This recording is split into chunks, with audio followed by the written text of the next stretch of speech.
Hi everyone, my name is Karen, this is my channel RatherBeReading, and today I'm bringing to you my October mid-month wrap-up.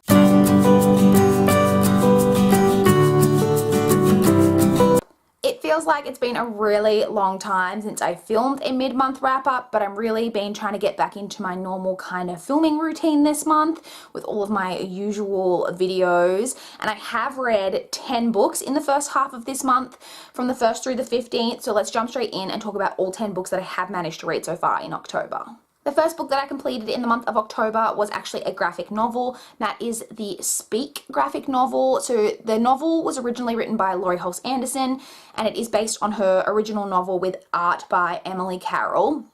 This is a YA contemporary story about a girl named Melinda who in the summer between middle school or junior high and high school, she attended a party with some friends and was the victim of a rape. And she was obviously very traumatized by that, and as she was at the party and after the rape had occurred, she called the police in a panic, not to report the rape, but just panicked, didn't know what to do, and the police came and broke up the party. She didn't report the rape to anyone, so no one knows that this happened to her, but a lot of people really hate her because she called the police on this party, and there was a lot of repercussions because of that. And when she starts high school, we follow her as she starts high school and like the following school year, and she is very withdrawn. She's obviously dealing with this very awful thing that has occurred to her, also dealing with the fact that she's got no real friends because her friends don't like her anymore because of that she called the police, and a lot of people at the school really hate her because she called the police. And it's just a very hard hitting contemporary story. It obviously deals with a lot of stuff, trigger warnings obviously for rape and for self-harm. I loved this book when I've read it. I've enjoyed the movie as well, and I also really enjoyed the graphic novel. At first, when I first started reading it, I didn't think that I would enjoy it, that I would be as moved by it. But as the story went on, and by the end of it, I was equally as moved as I had been by the novel. So I ended up giving it the same star rating that I gave the novel, which was 4.5 stars. Next, I read Marianne Saves the Day by Anne M. Martin. This is the 4th book in the Babysitters Club series.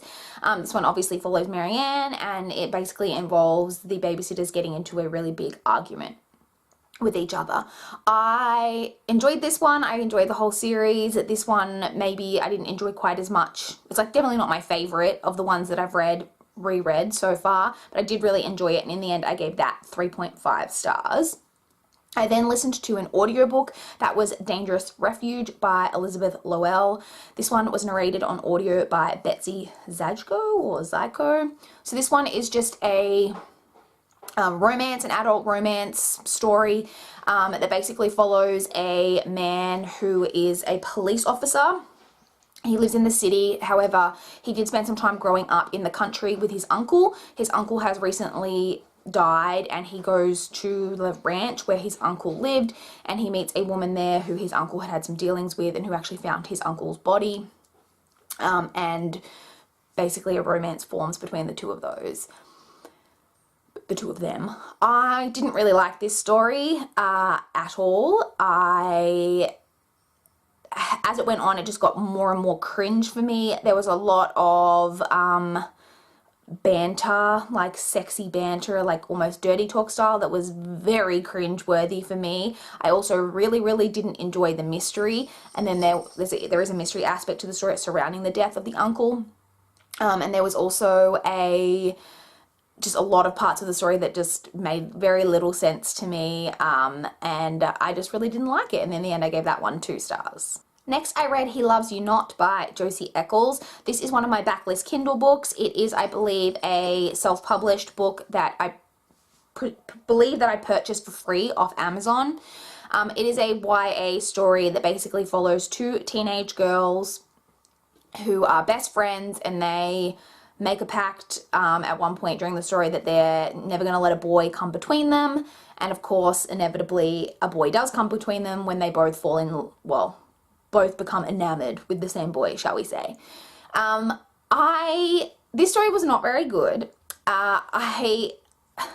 It was not good in that the 2 main characters were awful friends, and I enjoy friendship themes, and particularly toxic friendship themes in stories, but it was never recognized in the book and like addressed or like spoken about how toxic of a friendship that this was, and how the way that they treated each other. And I obviously recognize that maybe at the time that it's happening they may not realize, but it's never even at the end when everything has kind of happened and you're getting the, you know, end part of the story. It's never looked back on and said, hey, maybe, you know, this isn't a healthy friendship or wasn't a healthy friendship. So that bothers me a little bit. The girls were very, very immature. The fights that they would have would escalate out of nowhere. They were supposed to be about 16 years old, but to me it really read more like they were 13, 14, except for maybe some of the relationship aspects were obviously a bit too old for a 13, 14-year-old. Having said that, this book had a lot of problems and it was so drama filled, but I genuinely enjoyed it. So I think this is probably being critical of it like a 2-star read, but I gave it an extra half a star because I did really, really enjoy it. It does also have some romantic tropes in there that I'm total trash for. I can't really talk about what tropes they are without spoiling parts of the novel, but I was really into it, and I did really enjoy my time reading it. So like I said, I ended up giving that one 2.5 stars.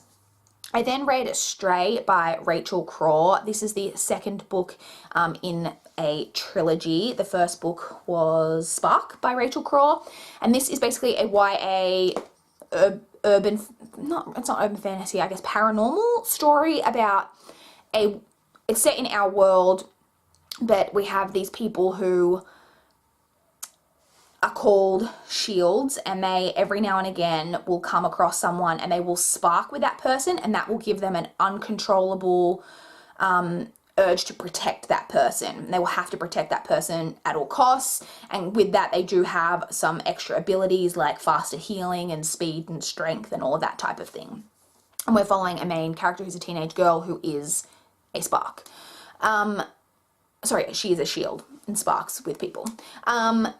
I didn't enjoy this book quite as much as book one.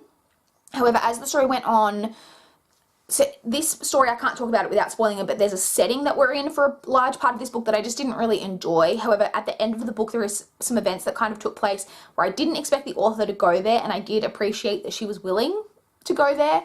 And so it was enjoyable, like I enjoyed the story, but it's nothing fantastic. In the end, I gave this one 3.25 stars.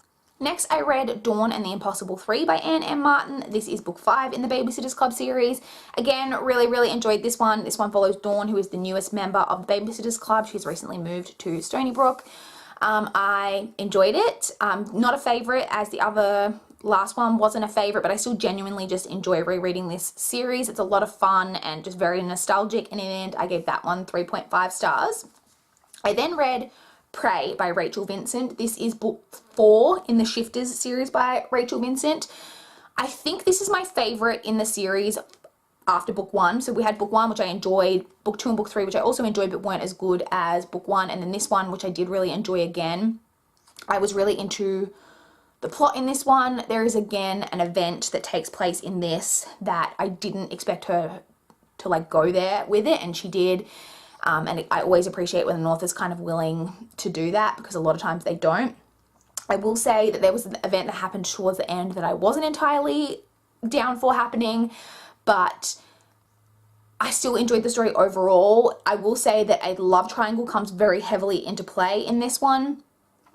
So if you're not into love triangles, do know that even if you're reading the book and you're thinking there's not a love triangle in this, there will eventually be a love triangle that does come strongly into play. But like I said, I did enjoy this one quite a bit, and in the end I gave this one 3.5 stars. I should say, if you don't know, this is an adult urban fantasy series about a woman named Faith she's in her early 20s, and she is a werecat, which is basically like a werewolf, except they don't become wolves, they become panther, leopard-like creatures, and we're basically following Faith and her life with her family, who are also werecats.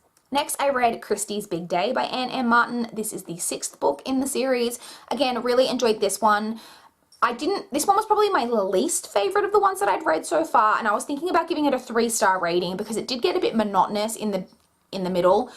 This one basically follows Christie, and her mother is getting remarried. and it's surrounding the wedding. And at one point, the group of babysitters is taking care of a really big group of children for about a week. And we just are literally getting details like, on Monday, we did this with the kids. On Tuesday, we did this with the kids. I'm not gonna lie, it got a little bit monotonous. However, at the end, the book had a really beautiful message in it. And I've spoken about this a lot since I've been rereading the series, that I've really noticed how much Anne M. Martin puts into this story for kids and like messages for kids to take away. And this one had a really beautiful message at the end about when a family does get remarried, about two families coming together to form like a new family. And I just thought it was really beautiful and a really great message to put in there for kids. So I did still give this one a 3.5 star rating. I did enjoy it. I then read another Babysitters Club book, Claudia and Mean Janine, which is book 7 in the series. And again, I really liked the messages that were in this one. This one has Claudia's grandmother having a stroke. So you do get a bit of commentary on that and dealing with a family member who has an illness. And it does have some stuff in there about how Mimi, that's Claudia's grandmother, is struggling to deal with it once she comes home, because she's trying to get her mind doesn't work the way that it used to, and she's not as self-sufficient as she used to be, and she's very frustrated by that. So you do get a bit about that.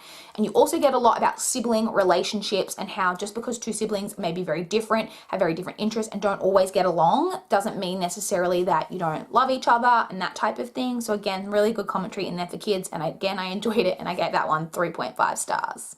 And the final book that I read in the first half of October was Shift by Rachel Vincent. This is the 5th book in the series. Again, I did enjoy this one. I really enjoyed the plot of this one. I didn't enjoy it quite as much as book 4. And again, as I mentioned, this one is very heavy on the love triangle. It's a massive theme in this one. I am very interested to see where the last book's going to go. I'm actually not sure which direction the author's going to go with the love triangle, which is always a good thing with a love triangle. Triangles aren't my favorite thing to read about, but I don't hate them either. So I am very much looking forward to seeing where the final book in the series goes. Did enjoy this. I gave this one 3.25 stars. So those are all of the books that I read in the first half of October. I would love to chat with you guys in the comments down below if you've read any of the books that I've read and you've got any thoughts on them, or how your October reading month has been going so far. I would love to know. I will leave a link down below to my reading vlogs that I've done for the first parts of October so far, so you guys can check those out if you want to see some more in-depth details into my very boring life or my thoughts on the books. You guys can check those out if you haven't already. Please like the video if you liked it. Please subscribe to my channel if you want to see more from me. That is all I have for this video today. Bye guys.